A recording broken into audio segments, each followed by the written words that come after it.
Welcome to Chillin' 101. We hope this video helps. This guide shows how to call an API from a React app. You will learn fetch and Axios techniques plus async await patterns. We cover use state and use effect to manage requests and responses. We explain error handling, loading states, retries, and authorization headers.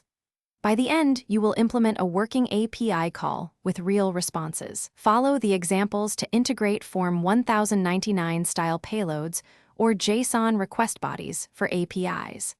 Examples include get, post, put, and delete with JSON bodies and query params. Start by creating a functional component and importing use state and use effect. Initialize state for data, loading Boolean and error message using use state. Inside use effect, define an async function that calls fetch with your URL. Await the response, check response.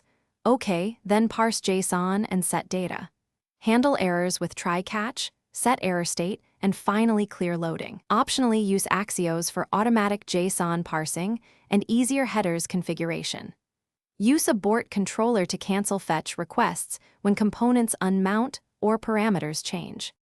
For authenticated APIs, include authorization headers with bearer tokens in requests.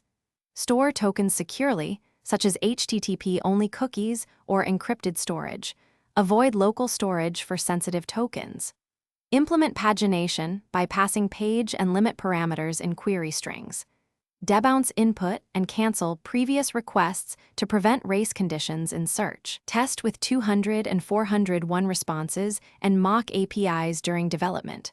Log requests, monitor performance, and respect rate limits like 60 requests per minute.